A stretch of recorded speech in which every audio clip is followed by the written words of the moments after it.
How's it going, guys? Dom here with Dom's Vlogs. So, today, I want to tell you about WrestleMania, and then we're going to go to what we really are going to talk about. But WrestleMania is by far the best WrestleMania I've ever seen. I'd give it up to the number one spot if it was not for The Undertaker losing the matchup against Roman Reigns. I can understand him winning and retiring, but losing and retiring, it's just wrong.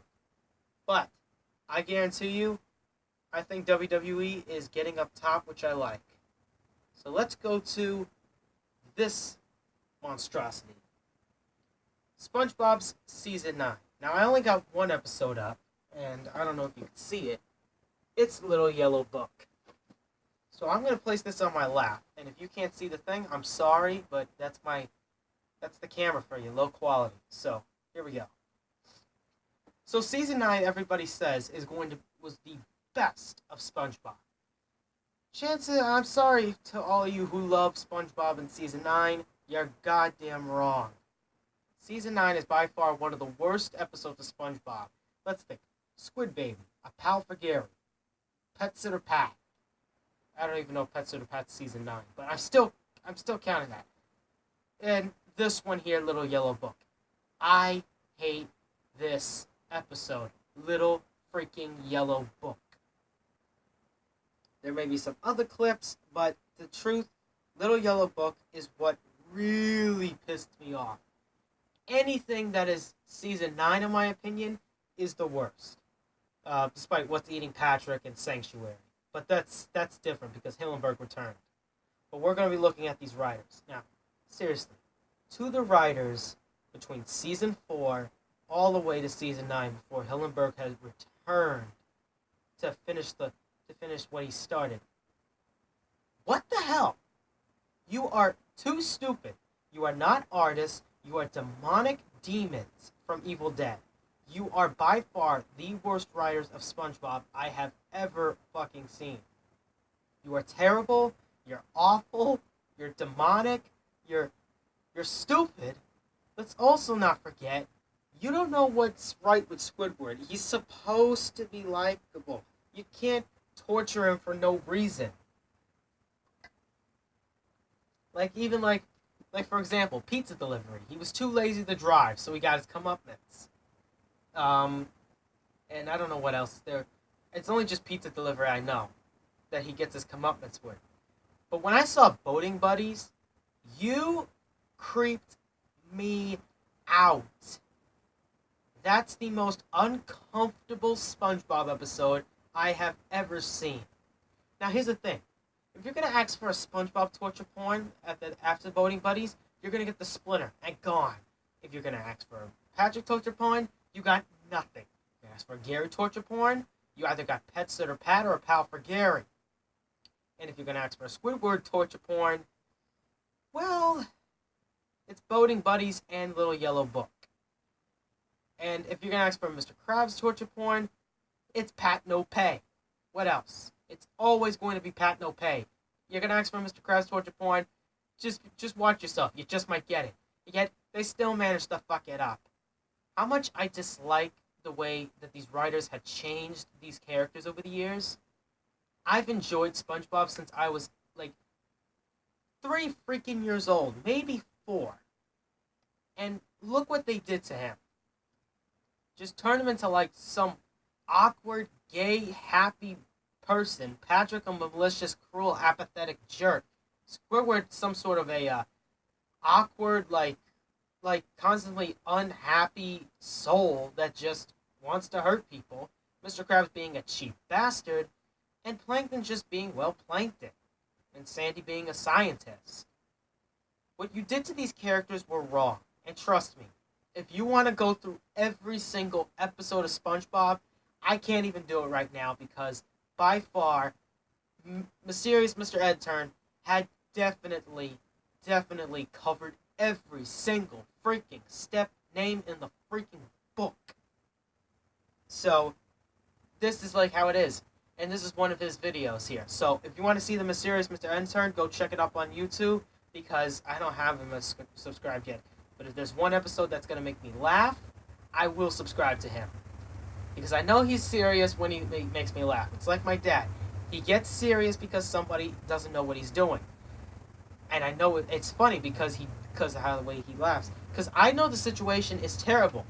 Like, here's the thing: Little Yellow Book. Squidward reads SpongeBob's diary. Okay, so you would think he would put it back. Nope. He says it to the entire people, and these fucking idiots don't even know that it's SpongeBob's fucking diary. You've said it multiple times. So did Squidward. So make up your damn mind. For God's sake, it makes. I think the writers were trying to put a kind of thing that's saying that people are stupid. Well, Teen Titans Go already made people call them kids being stupid. And for God's sake, Cartoon Network, you better remove Teen Titans Go. Because Deadpool is not going to help. I trust you. I put that #1 on my worst movies of all time. Just get rid of it. Okay, so speaking of that, we all know Squidward's going to get tortured. And that's being pelted with tomatoes, as what Strider would say.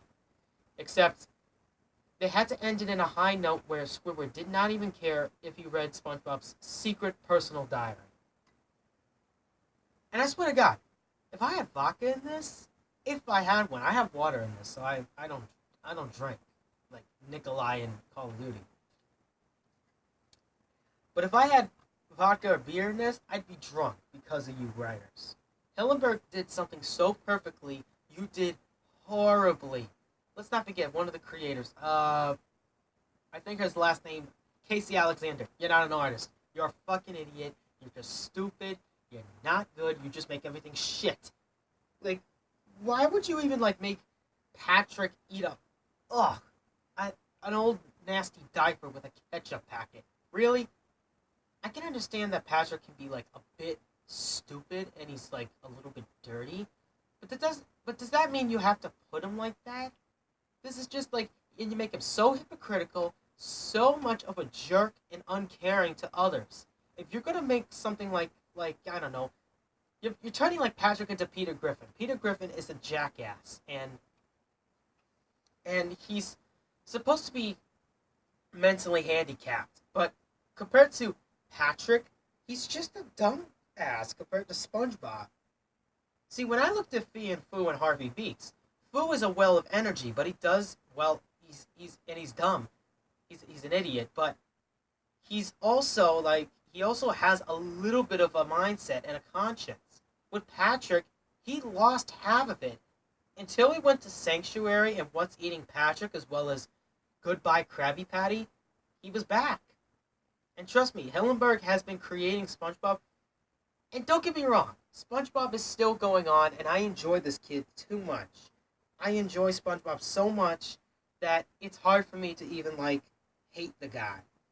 But to actually change his personality a bit, to make him as a creepy, mental, crazy head, is just appalling. You put suicide jokes, you put violence jokes, you put death jokes, you put every single freaking joke ever. Now, I can understand being on Blue Buds or Dexter with those kinds of jokes. And I can kind of understand Family Guy in a way with that, because they still put out a few entertaining episodes with an occasional joke. But to do this to SpongeBob, it's a kid's show that is under a young demographic. What you did with Breadwinners Nickelodeon was terrible. You imported that thing from YouTube and you promoted violence under a 6-year-old demographic. It's so terrible that I can't even understand how appalling and stupid that is. Once I looked at this episode of Little Yellow Book, I was disgusted. I was damaged. I was pissed. Now, I can understand a pal for Gary. SpongeBob is a stupid head. Even seeing that Puffy Fluffy's a creature. I can understand that you writers fucked up. Same with all that glitters. You fucked up everything. I didn't even know what the plot was. There is no plot. There is no story backline on the episode. It's just plain stupid from season 4. Season 4 is one of your weirdest episodes. Bizarre. This one is your worst. Season 9. This came in season 9, and I think this is the episode that Hillenburg said, that's it. I'm firing all of you, and I'm getting back into this. And I'm glad that he's back into this, because Without Hillenburg, SpongeBob wouldn't be the kind, loving juggernaut of Nickelodeon that it is today. Nickelodeon, you have this thing, you can't mess it up. You corporate pinheads that are running Nickelodeon, it's either you quit and just go to Cartoon Network and mess it up, or go to Disney and mess it up. Because, hey, Disney's got corporate control and it's effed up its old episodes and sitcoms and, literally, I am so sick and tired of you guys. I'm glad that you're back, Hillenburg. Make sure you bring back the loving sponge we once know and love. And we still love it today. So hope you all enjoyed this video. If you did, leave a like. And watch out for my top 5s. I don't know when they're coming out. I am kind of a bit busy. But look out for those. And as always, stay scary. And I'll see you next time.